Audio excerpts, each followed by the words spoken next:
Hello everyone, welcome to my channel Pratibha Manch. My name is Shubhi Shukla और basic concept of सी की इस series को आगे बढ़ाते हुए आज हम बात करेंगे कंडीशनल स्टेटमेंट्स की। ओके, तो कॉन्सेप्ट पे आने से पहले सबसे पहले एक छोटा सा एग्जांपल या छोटी सी स्टोरी मान लीजिए। छोटी सी स्टोरी से हम समझते हैं कि कंडीशनल स्टेटमेंट्स होता क्या है। ओके, तो ये एक पर्सन है, इसका आप कोई भी नाम दे दीजिए जो आपको सही लगे। फिलहाल मैंने इसका नाम दिया है ए। ओके, तो ए पर्सन है और इसको भूख लगी है। सो डिसाइड करता है कि ये बाहर जाके कुछ खाऊंगा, बट जैसे ही घर से बाहर निकलता है तो सोचता है कि मौसम तो ठीक नहीं है। तो ये अपने सामने दो कंडीशन रखता है। ओके, फर्स्ट कंडीशन होती है कि अगर आज बारिश हो गई या जब तक मैं मार्केट जा रहा हूँ उससे पहले अगर बारिश हो गई तो मैं चाय और पकौड़े खाऊंगा। ओके, और इन केस अगर बारिश नहीं होती है, सनी डे होता है, तो मैं कोल्ड कॉफी और बर्गर खाऊंगा। सो इस पर्सन के खाने की चॉइस, जो भी ये खाना चाहता है, ठीक है, या जो भी इसने ऑप्शन अपने सामने रखे, उसकी चॉइस किस पे डिपेंड कर रही है? वो डिपेंड कर रही है एक कंडीशन पे कि आज का वेदर कैसा है। Okay, so based on the weather ये डिसाइड करता है कि इसको क्या चूज करना है। तो सेम केस ये होता है। कंडीशनल स्टेटमेंट्स हमारे तब यूज होते हैं जब हमें कोई एक सर्टेन कंडीशन के बेसिस पे हमें डिसाइड करना हो या कोई डिसीजन लेना हो। ओके, और वो डिसीजन क्या होता है? डिसीजन क्या हो सकता है? डिसीजन ये आपका क्या होगा कि जो आपका प्रोग्राम है इसके फ्लो ऑफ एग्जीक्यूशन को कंट्रोल करने के लिए हम कंडीशनल स्टेटमेंट का यूज करते हैं। कैसे? कि जब भी कोई हम कंडीशन लेते हैं उसके ट्रू होगा या फिर फॉल्स होगा, उस बेसिस पे हमारा फ्लो ऑफ एग्जीक्यूशन डिसाइड होता है। ठीक है, एग्जाम्पल से अगर समझें तो फर्स्ट एग्जाम्पल जो मैंने यहाँ पे लिया है वो है आपका एज वेरिफिकेशन फॉर वोटिंग। ठीक है, तो अगर आपको ये डिसाइड करना है कि आप वोटिंग के लिए एलिजिबल हो या नहीं हो, तो उसके लिए सबसे पहले क्या होगा क्राइटेरिया आपका? कंडीशन क्या होगी? आपकी एज। अगर आपकी एज 18 है या 18 प्लस है, that means you are eligible for the voting. या सेकेंड एग्जाम्पल लेते हैं कि जब कभी भी हम मॉल्स वगैरह में शॉपिंग करने जाते हैं तो उसमें क्या होता है, हमको कई सारे ऑफर मिलते हैं, या बाई 2 गेट 1 फ्री, या फिर इन केस अगर आप 5000 से प्लस की शॉपिंग करते हो तो आपको 25% डिस्काउंट मिलेगा। ओके, सो डिस्काउंट मिलने के लिए कंडीशन आपकी क्या है? शॉपिंग मीन्स 5000 की आपको शॉपिंग करनी ही पड़ेगी। अगर आप नहीं करते हो तो वो डिस्काउंट आपको नहीं मिलेगा। ठीक, या फिर अगर आप कोई ऐप यूज करते हो या सपोज आप कोई फॉर्म फिल करते हो तो उसमें क्या होता है, बहुत सारे मेन्यू ऑप्शंस होते हैं। आपको कई बार आपको कुछ टाइप करके फिल करना होता है, लेकिन कई बार क्या होता है कि आपको ऑप्शन दिए होता है और उस ऑप्शन में से आपको कोई एक ऑप्शन चूज करना होता है जिस कैटेगरी में आप बिलोंग करते हो या जो भी क्वालिफिकेशन है आपकी, या जो भी जहाँ से आपने कोई भी डिग्री वगैरह ली है ना।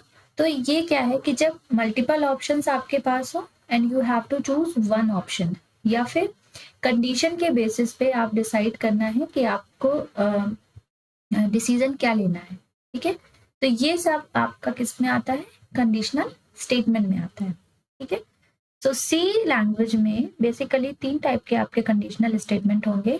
फर्स्ट आपका होता है decision making. Decision making means आप एक पर्टिकुलर कंडीशन लिखोगे, उस कंडीशन के ट्रू या फॉल्स होने पे आपका डिसीजन होगा। ठीक है, आप कुछ डिसाइड करोगे। इसके अंदर पे आते हैं आपके इफ आता है, इफ एल्स आएगा, नेस्टेड इफ एल्स आएगा, मीन्स एक इफ के अंदर मल्टीपल इफ और एल्स की कंडीशन, या फिर switch statement. Switch statement means condition के बेसिस पे आपको बहुत सारे ऑप्शंस दिए होंगे, जब भी कंडीशन ट्रू होगी उसके बेसिस पे आप कोई एक ऑप्शन आपको चूज करना होगा। ठीक है, तो ये आपका होगा स्विच स्टेटमेंट में आएगा। सेकंड आपका आता है इटरेशन या फिर लूपिंग स्टेटमेंट। ये होता है कि जब एग्जाम्पल से अगर मैं देख बताऊं तो होगा कि अगर आप स्कूल में हो गया, बेसिकली सबको ये पनिशमेंट मिलती है कि मैम एक पर्टिकुलर सेंटेंस देती हैं और बोलती हैं कॉपी पे कि इसको 100 टाइम्स आपको लिख कर लाना है, ये आपका पनिशमेंट है। जाएगी, ठीक है। तो उस केस में हम क्या कर रहे हैं कि वो जो स्टेटमेंट हमें लिखना है अपनी कॉपी पे, उसको हम क्या करें, रिपीटेडली 100 टाइम्स कर रहे हैं, है ना। वो टास्क कितनी बार परफॉर्म हो रहा है, 100 टाइम्स परफॉर्म हो रहा है। तो सिमिलरली अगर आपके पास भी कोई प्रोग्राम में ऐसा कोई कोड है जिसको आपको 100 टाइम्स या मल्टीपल टाइम्स आपको सेम काम करना है, तो उस केस में हम क्या करेंगे, हम उसमें लूप स्टेटमेंट के अंडर में आ जाएगा वो, है ना, कि एक लूप लगा के हम उसको क्या करेंगे, मल्टीपल टाइम्स या एन टाइम्स से जितनी बार भी हमारी रिक्वायरमेंट है उतने टाइम्स हम उसको रिपीट करेंगे। तो इस लूप स्टेटमेंट में आपके 3 तरह के लूप आएंगे। फर्स्ट आएगा आपका फॉर लूप, व्हाइल लूप और डू व्हाइल लूप, ठीक है। थर्ड आपका आता है जंप स्टेटमेंट। सपोज आपके पास 50 लाइन का कोई कोड है एंड आफ्टर 13 लाइन आपको सारे लाइन ऑफ कोड एग्जीक्यूट ना करके 13 लाइन के बाद आपको डायरेक्ट 20th लाइन एग्जीक्यूट करनी है, ठीक है। तो उस केस में क्या है कि जंप स्टेटमेंट में जब आप कभी फ्लो को आपको ब्रेक करके किसी दूसरे कोड ऑफ लाइन पे जाना है, तो उस केस में हम क्या यूज करेंगे, जंप स्टेटमेंट यूज करेंगे। जंप स्टेटमेंट के अंदर 3 तरीके के स्टेटमेंट होते हैं आपके। एक होता है ब्रेक, एक होता है कंटिन्यू और एक होता है गो टू, ठीक है। तो जनरली जो ज्यादातर यूज होते हैं वो होता है आपका ब्रेक और कंटिन्यू। गो टू स्टेटमेंट थोड़ा सा कम यूज होता है प्रोग्रामिंग के उसमें, ठीक है। तो बाय वन हम सारा डिस्कस करेंगे। आज हम लेकिन डिस्कस करेंगे डिसीजन मेकिंग स्टेटमेंट्स का। स्टार्ट करते हैं अपने फर्स्ट से, जो है हमारा इफ स्टेटमेंट। ओके, तो ये आपका सिंटेक्स है। मींस फर्स्ट आप लिखोगे इफ के अंदर आपकी होगी, ब्रैकेट के अंदर आपकी होगी कंडीशन, जो भी कंडीशंस आप देना चाहो, और इस इफ ब्लॉक के अंदर आपका एक कोड होगा जो आप रन करना चाहते हो। तो कंडीशन क्या होगी, अगर कंडीशन ट्रू होती है, ठीक है, अगर कंडीशन ट्रू होती है तो ये होगा जो भी आपने कोड इसके अंदर लिखा है इफ ब्लॉक के अंदर, वो आपका क्या होगा, एग्जीक्यूट होगा। इन केस अगर आपकी जो इफ कंडीशन है वो फॉल्स हो जाती है, तो उस केस में जो आपका कंट्रोल है वो इफ ब्लॉक से हटके इसके नीचे भी जो स्टेटमेंट्स लिखे होंगे वो एग्जीक्यूट होंगे। मींस इफ ब्लॉक आपका एग्जीक्यूट नहीं होगा। फ्लो डायग्राम से समझते हैं। यहाँ पे क्या हुआ है, इफ स्टेटमेंट यहाँ से शुरू हुआ है, यहाँ से कहाँ पे आए, कंडीशन पे। यहाँ हमने एक कंडीशन दे रखी है, ठीक। अगर कंडीशन ट्रू होती है, ठीक है, अगर कंडीशन ये ट्रू है, true means any non zero value, ठीक है, और फॉल्स मीन्स जीरो।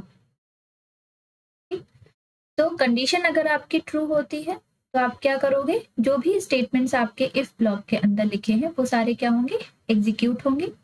और देन एग्जीक्यूट होने के बाद आपका कहाँ पे आ जाएगा, एंड ऑफ इफ स्टेटमेंट पे आ जाएगा। ओके, इन केस अगर कंडीशन आपकी फॉल्स होती है तो डायरेक्ट बिना एग्जीक्यूशन के कहाँ पे आएगा, सीधा एंड ऑफ इफ स्टेटमेंट पे आपका कंट्रोल आ जाएगा, ठीक है। फ्लो ऑफ एग्जीक्यूशन में बता रही हूँ, ठीक। एग्जाम्पल अगर देखें तो इसका जो बेस्ट एग्जाम्पल है, सॉरी जो फर्स्ट एग्जाम्पल मैंने आपको दिया था वोटिंग वाला, वो इस पे फिट बैठेगा कि एज, यहाँ पे मैंने एक एज वेरिएबल लिया है जिसका डेटा टाइप है इंट, और इसमें मैंने 20 वैल्यू असाइन की है, ठीक। सपोज अगर आपको चेक करना है कि आप वोटिंग के लिए एलिजिबल हो या नहीं, तो कंडीशन क्या होगी, आपकी एज क्या होनी चाहिए, 18 या फिर 18 से प्लस होनी चाहिए। Means age should be greater than और इक्वल टू 18। ओके, अगर ये कंडीशन आपकी फुलफिल होती है तो आपका क्या होगा, यहाँ पे प्रिंट एफ मतलब प्रिंट किया है, कहाँ पे, स्क्रीन में प्रिंट होगा क्या, you are eligible to vote. Okay, तो चेक करते हैं, एज हमारी क्या है, 20 is greater than is equal to 18, true means ये करेक्ट है। तो ये क्या हो जाएगा आपका, इफ ब्लॉक की कंडीशन आपकी क्या हो जाएगी, ट्रू हो जाएगी। अगर ये ट्रू हो जाएगी तो आपका क्या प्रिंट होगा, स्क्रीन पे you are eligible to vote. In case अगर ये फॉल्स होती है, सपोज अगर आपने एज ली है यहाँ पे 17, ठीक है, तो 17 is greater than 18, condition is false. False मतलब इफ ब्लॉक पे ये अंदर नहीं जाएगा, इसके नीचे अगर कोई कोड लिखा होता तो वो एग्जीक्यूट होता, ठीक है। सो ये आपका इफ स्टेटमेंट का कंट्रोल है। नेक्स्ट होगा आपका इफ और एल्स, ठीक। यहाँ पे सिंटेक्स में क्या है, जैसे फर्स्ट वाले में हमने क्या दिया था, सिर्फ इफ कंडीशन दी थी। यहाँ पे क्या है, इफ की कंडीशन है, मींस अगर ये कंडीशन ट्रू होती है तो आपका इफ ब्लॉक में जो भी कोड लिखा है वो एग्जीक्यूट होगा। इन केस अगर ये कंडीशन आपकी फॉल्स हो जाती है तो कहाँ पे जाएगा, ये एल्स ब्लॉक में जाएगा, और एल्स ब्लॉक में जो भी कोड लिखा है उसको एग्जीक्यूट करेगा। ठीक है, condition is true and condition is false, means दोनों कंडीशन है। अगर इफ वाले ब्लॉक में सिर्फ कंडीशन ट्रू होने की कंडीशन थी, फॉल्स होता तो कोई स्टेटमेंट एग्जीक्यूट नहीं होता। ठीक है, लेकिन इफ एल्स में क्या है कि हमने ट्रू वाली भी कोड दिया है और फॉल्स की कंडीशन का भी कुछ कोड दिया हुआ है। फ्लो डायग्राम से देखते हैं। तो यहाँ से सबसे पहले हमने स्टार्ट किया, स्टार्ट करने के बाद एक्सप्रेशन मीन्स यहाँ पे हमारी कंडीशन दी हुई है। कंडीशन अगर हमारी ट्रू है तो हमारा क्या एग्जीक्यूट हो रहा है, इफ ब्लॉक एग्जीक्यूट हो रहा है। ठीक है, और इन केस अगर कंडीशन हमारी फॉल्स हो गई है तो हमारा एल्स ब्लॉक एग्जीक्यूट होगा, एंड आफ्टर दिस क्या हो जाएगा, हमारा यहाँ पे एग्जीक्यूशन स्टॉप हो जाएगा। ठीक, एग्जाम्पल से देखते हैं। आपने कोई एग्जाम दिया है और एग्जाम में आपको सबको पता है कुछ कट ऑफ होता है। अगर कट ऑफ आपका क्लियर हो गया that means you pass that exam, और अगर कट ऑफ आपका क्लियर नहीं होता है तो दैट मीन्स यू फेल्ड। तो यहाँ पे मैंने एक मार्क्स नाम का वेरिएबल लिया है जिसमें हमने वैल्यू असाइन की है 45। ठीक, पास होने के लिए कंडीशन हमारी क्या है कि जो भी हमारा मार्क्स है वो 50 या 50 से ग्रेटर होना चाहिए। तो अब यहाँ चेक करते हैं, इफ ब्लॉक में आते हैं कि 45 इज ग्रेटर देन और इक्वल टू 50। कंडीशन क्या है, ये कंडीशन है आपकी फॉल्स। ठीक है, 45 इज नॉट ग्रेटर देन 50। ठीक, तो कंडीशन अगर आपकी फॉल्स हो गई तो इफ ब्लॉक में ना जाके या कहाँ पे जाएगा, एल्स ब्लॉक में जाएगा। और एल्स ब्लॉक में क्या लिखा है, print F you failed the exam, means क्या प्रिंट करना है, you failed the exam. In case अगर 45 की जगह यहाँ पे मैंने वैल्यू दी होती 65, ठीक है, देन फिर कंपेयर होता, क्या होता, 65 is greater than is equal to 50। ये कंडीशन आपकी क्या हो जाती, ट्रू हो जाती।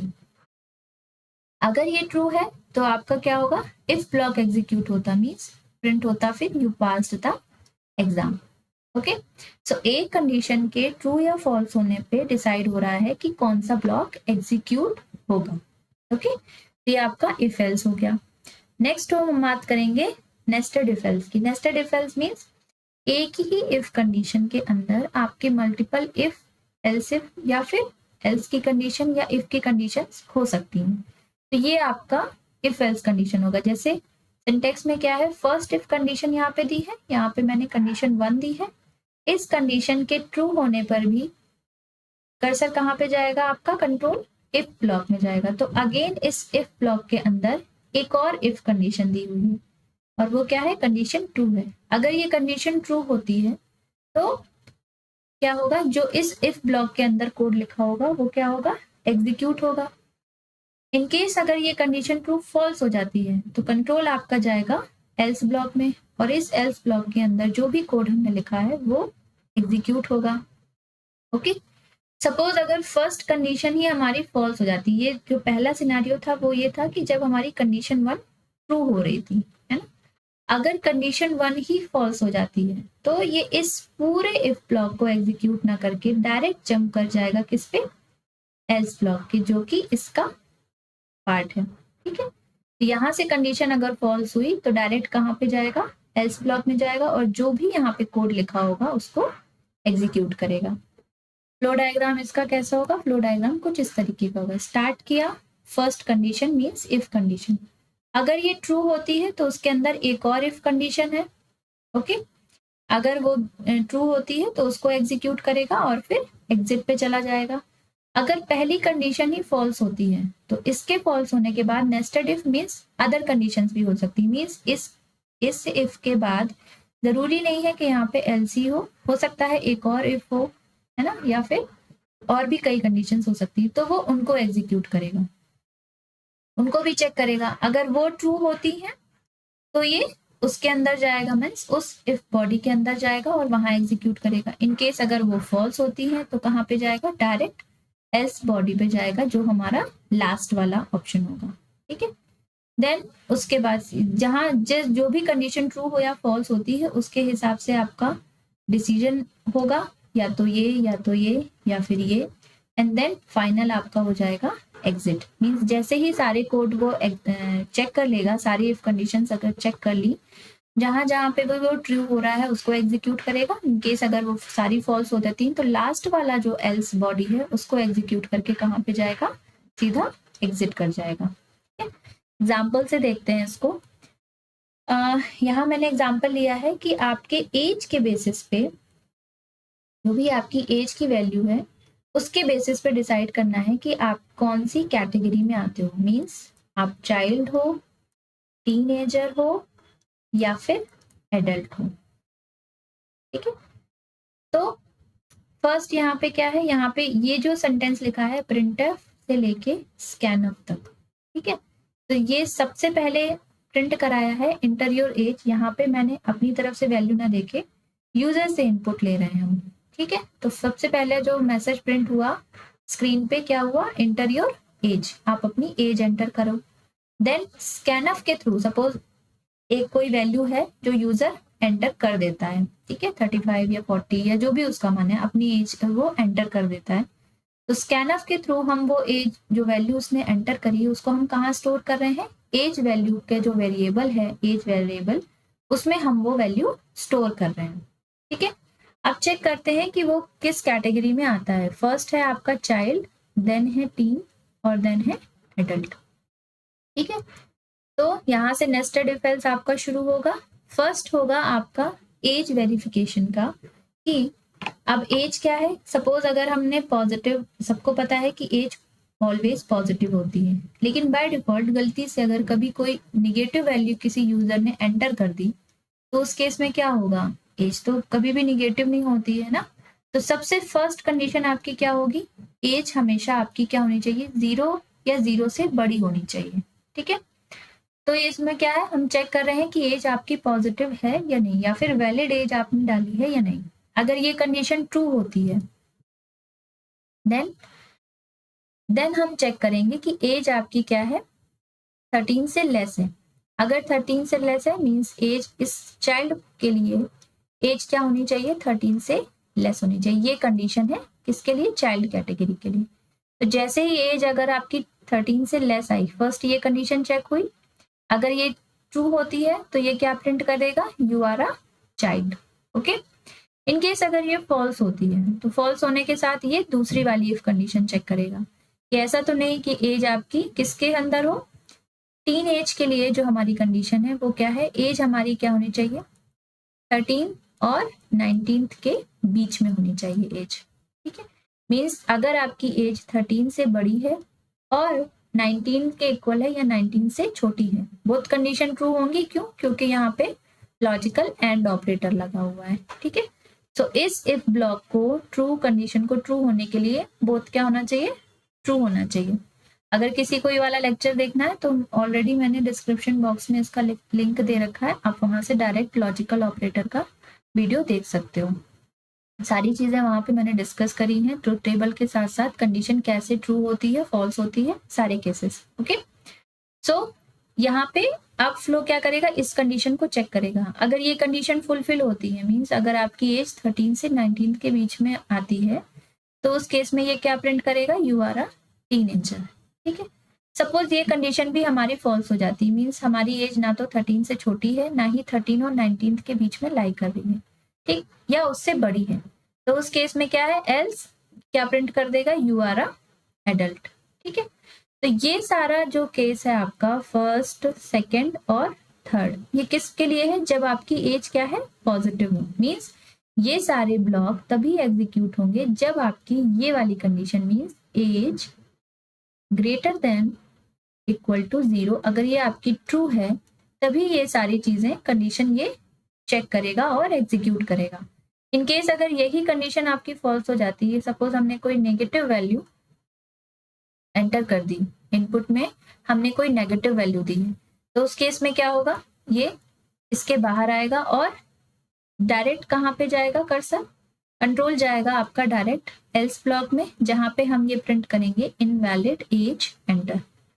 प्रिंट मैसेज आप अपनी अकॉर्डिंग कुछ भी कर सकते हो, like please enter your positive value of age, या फिर please enter a valid age number.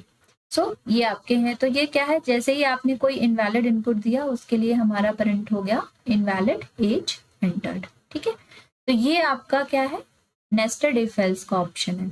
ठीक है, इन केस अगर हम यहाँ पे एडल्ट की कैटेगरी के अलावा एक और कैटेगरी इंट्रोड्यूस करते हैं, लाइक सीनियर सिटीजन, ठीक, तो उस केस में क्या होता है, एज क्या होनी चाहिए आपकी, age should be greater than 60। ठीक, 60 ईयर से जैसे ही बड़ी होगी तो आपकी क्या हो जाएगी, सीनियर सिटीजन वाली कैटेगरी में आ जाएंगे। ठीक, तो यहां से एलसिफ के बाद एक और कंडीशन हम लगाएंगे चेक करने के लिए कि एलसिफ अगर आपकी एज क्या है, ग्रेटर देन 60 है। ठीक है, या यहाँ पे भी आप चेक कर सकते हो, इस एडल्ट के बाद भी आप चेक कर सकते हो कि एलसिफ अगर आपकी एज 60 से लेस है ना, यहाँ पे भी आप चेक कर सकते हो कि एज इज लेस देन 60, तो आप क्या हो, एडल्ट प्रिंट कर दो, else you are a senior citizen. ठीक, चॉइस आपके ऊपर है कि आप कंट्रोल कैसे रखना चाहते हो। ठीक है, बट ध्यान में देने वाली बात यह है कि जो भी आप इनपुट दो, ठीक है, तो इनपुट के जितने भी कॉम्बिनेशन आपके बन सकते हैं वो सारी कंडीशंस आपके इस प्रोग्राम में फुलफिल होनी चाहिए। ऐसा ना हो कि आपने सिर्फ पॉजिटिव वैल्यूज के लिए मान लो आपने ये प्रोग्राम लिखा, बट अगर कोई निगेटिव वैल्यू डाल देता है तो उस केस में कोई मैसेज प्रिंट ही ना हो। सपोज अगर आपने ये कंडीशन स्किप कर दी, नहीं लिखी, तो आपका क्या होगा, निगेटिव वैल्यूज के लिए कुछ भी वैल्यू या कुछ भी मैसेज ये प्रिंट नहीं करेगा। सो वैलिड और इनवैलिड दोनों केसेस के लिए आपको कंप्लीट प्रोग्राम लिखना पड़ेगा जहां पे आपकी सारी कंडीशंस फुलफिल होनी चाहिए। ठीक है, कुछ ध्यान देने वाली बात और भी है, जैसे कि फर्स्ट है आपका ट्रू वैल्यूज क्या होंगी, ट्रू वैल्यूज होंगी सारी आपकी नॉन जीरोज वैल्यूज। ठीक है, इफ ब्लॉक के अंदर जो भी नॉन जीरोज वैल्यू है वो आपकी किस में ट्रीट होंगी, एज अ ट्रू ट्रीट होती है। ठीक है, और इफ ब्लॉक के अंदर जैसे ही आपका 0 हो जाएगा कोई वैल्यू, वो आपकी क्या ट्रीट होगी, एज अ फॉल्स ट्रीट होगी। Non zero means non zero में पॉजिटिव वैल्यूज भी आती हैं और निगेटिव वैल्यूज भी आती हैं। ठीक है, नेक्स्ट है आपका कि else can not be exist independently, means जब कभी भी आपको कोई कोड दिखेगा तो उस कोड में आपका if block, single if block exist कर सकता है। ओके, लेकिन सपोज अगर आप इफ ब्लॉक नहीं लिखते हो, डायरेक्ट एल्स लिख देते हो, तो वो गलत है। जब कभी भी आपको कोई ऐसा प्रोग्राम दिखे जहां पे इफ ब्लॉक है ही नहीं, सिर्फ एल्स ब्लॉक लिखा हुआ है, दैट मीन्स कि वहां पे वो क्या है, एरर है। मीन्स एल्स ब्लॉक कभी भी अकेले एग्जिस्ट नहीं कर सकता, एल्स हमेशा आपका इफ के साथ ही एसोसिएट होगा। ठीक है, अकेला इफ इज फाइन, एग्जिस्ट कर सकता है, बट अकेला एल्स इज नॉट एग्जिस्ट। ठीक है, नेक्स्ट है आपका इफ एल्स स्टेटमेंट में आइदर इफ ब्लॉक एग्जीक्यूट होगा या फिर एल्स ब्लॉक एग्जीक्यूट होगा। सपोज अगर आप ये रास्ता है, इस रास्ते में आगे जाके दो पाथ डिसाइड हो जाते हैं यहाँ पे। ठीक है, ये आपका है राइट और ये है आपका लेफ्ट। ठीक है, और आप इस रास्ते से जा रहे हो। ठीक है, तो या तो आप राइट में जाओगे या फिर लेफ्ट में जाओगे। क्या ऐसा हो सकता है कि आप दोनों रास्तों पे एक साथ चल लो, नहीं। सो इफ और एल्स ब्लॉक में क्या है कि अगर आपका इफ ब्लॉक है और एल्स ब्लॉक है,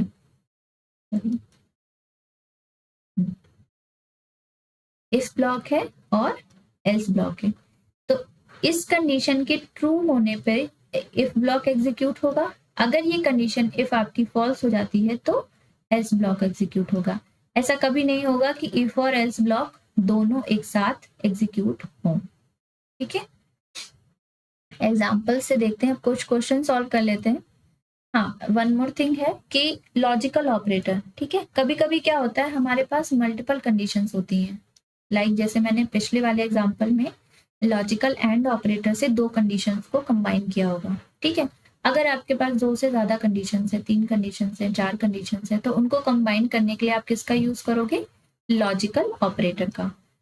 डिपेंड ये करेगा कि आपको कैसी कंडीशन लिखनी है। मीन्स सारी कंडीशन ट्रू होती हैं तब इफ ब्लॉक एग्जीक्यूट हो, तब उस केस में आप लॉजिकल एंड ऑपरेटर यूज करोगे।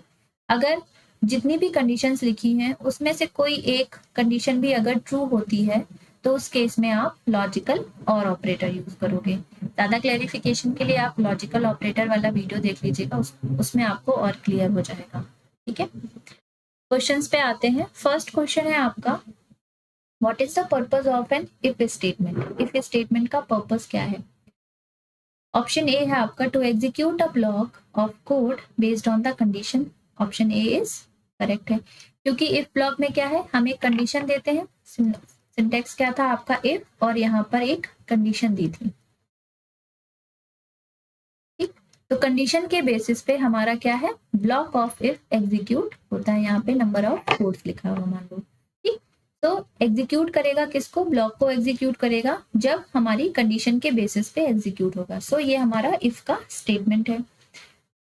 अदर ऑप्शंस भी देख लेते हैं। To repeat a block of code multiple times, किसी भी कोड ब्लॉक ऑफ कोड को मल्टीपल टाइम्स रिपीट करने के लिए हम क्या यूज करते हैं, हम लूप स्टेटमेंट्स यूज करते हैं, ना कि इफ स्टेटमेंट। ओके, प्रोग्राम को टर्मिनेट करने के लिए तो बिल्कुल भी नहीं है, और फंक्शन को डिफाइन करने के लिए ये अलग लेवल पे है, इफ स्टेटमेंट यूज नहीं होता है। ठीक है, ऑप्शन ए आपका क्या हो जाएगा, करेक्ट हो जाएगा। नेक्स्ट क्वेश्चन है आपका, in C what is the value of condition if an if statement that is associated to the true. ठीक है, अगर इफ ब्लॉक के अंदर कोई भी कंडीशन अगर आपकी ट्रू होती है तो इफ ब्लॉक के अंदर कौन सी वैल्यू होनी चाहिए अगर आपको इफ की कंडीशन को ट्रू करवाना है। तो पहले ही बताया था, जीरो का मतलब होता है फॉल्स हो जाता है। ठीक है, any non zero value, B option आपका करेक्ट है, क्योंकि इफ ब्लॉक के अंदर कोई भी आपकी नॉन जीरो वैल्यू है, आइदर पॉजिटिव और निगेटिव, वो कैसे ट्रीट होगी, एज अ ट्रू ही ट्रीट होगी। -1 only, no and none of the above, ये दोनों ऑप्शन आपके रॉन्ग हो जाएंगे। तो option B will be the right answer. Question number 3, how do you terminate N if block in C. If block को terminate कैसे करते हैं? टर्मिनेट करने की जरूरत ही नहीं है, जैसे ही ऑटोमेटिकली वो टर्मिनेट हो जाता है। कब? जैसे ही ब्लॉक एंड हो जाएगा वो ऑटोमेटिकली प्रोग्राम को टर्मिनेट कर देगा। तो ऑप्शन डी आपका क्या हो जाएगा, करेक्ट हो जाएगा। ठीक है, नेक्स्ट क्वेश्चन है आपका, what will be the output of the following code. Okay, तो x की वैल्यू हमने यहाँ पे ली है -5। ठीक है, इफ कंडीशन पे आते हैं। इफ के अंदर हमने लिखा है x मीन्स इफ के अंदर वैल्यू है -5। ये कोड कुछ इस तरीके का है। ठीक है, तो इफ के अंदर -5 क्या है, नॉन जीरो वैल्यू है। नॉन जीरो वैल्यू मीन्स ये कंडीशन आपकी क्या हो जाएगी, ट्रू हो जाएगी। अगर ये कंडीशन ट्रू है तो कौन सा ब्लॉक एग्जीक्यूट होगा, इफ ब्लॉक। तो इफ ब्लॉक के अंदर लिखा है प्रिंटफ ट्रू। ठीक है, तो आंसर आपका क्या होगा, स्क्रीन पे आपका क्या प्रिंट हो जाएगा, ट्रू प्रिंट हो जाएगा। तो ऑप्शन ए इज करेक्ट।